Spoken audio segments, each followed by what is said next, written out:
There are a number of lockout martyrs. We've mentioned James Byrne and James Nolan, who were battered to death on Bloody Sunday. We should also mention Eugene Salmon, and a monument went up in Church Street not long ago. Eugene was 16 years of age, a striker in Jacobs, and when the Church Street tenement collapse took place, very heroically went into the building a couple of times to rescue siblings, and of course inevitably the building collapsed on him and was given a martyr's funeral by the ITGWU. And Alice Brady, also 16, who was shot by a scab and died from tetanus in January. But the forgotten hero is the subject of the next song by Golene Stalwood, and songwriter, particularly noted for the song that he wrote about Frank Hart. If Pat Burke is there he is.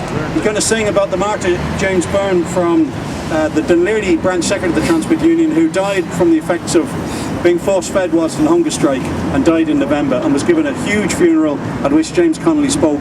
This song is extremely well researched, historically totally accurate, and some of the words that Pat has used in his craftsmanship of the song were the words spoken in the papers of the time, and in particular by Connolly, who spoke at the funeral in Dean's Grange. Pat Burke.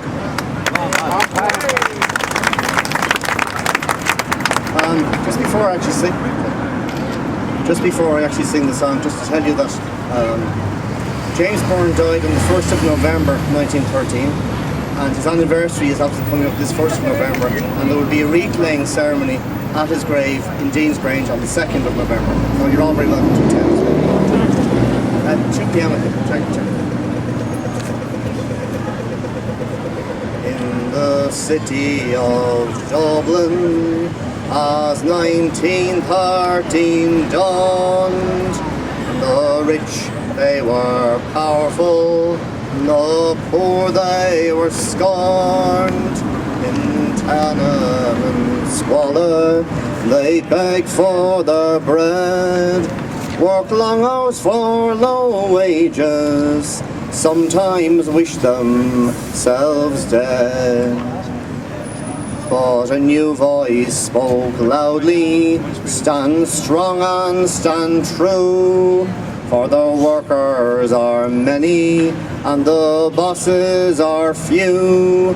'Twas the voice of Jim Larkin, and he made their heads turn, and amidst the crowd cheering stood the martyr James Byrne.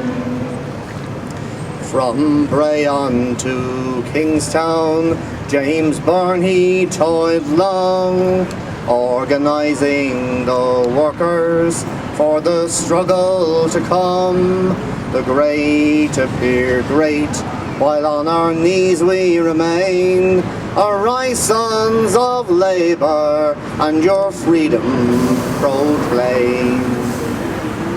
On the 26th of August, the Great Lockout began.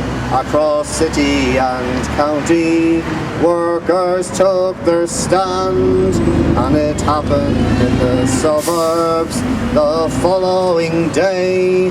James Byrne led his comrades the Kingstown tram to waylay. Well, a tramways inspector, John Fellows by name, at once saw his chance, this Red Union to shame. He swore James Byrne attacked him on that very day, and had Byrne before the courts on a charge of affray. Well, the magistrates ruled, and James Byrne took no bail. Remanded he was then unto Mountjoy jail, where a hunger and thirst strike he did undergo, while his starving comrades suffered heartache and woe. James Byrne caught pneumonia, he lay at death's door. On the 1st of November, his torment was o'er, for poverty, sickness, starvation and strife, that day put an end unto his young life. 3,000 mourners to his funeral came, where James Connolly spoke of his sorrow and pain, that James Byrne, our comrade, we'd never more see. He died for the sacred cause of liberty. 100 years later, we remember with pride the Great Lockout martyrs who struggled and died. Alice Brady, James Nolan, Eugene Salmon, John Byrne, and from the town of Dún Laoghaire, the martyr James Byrne.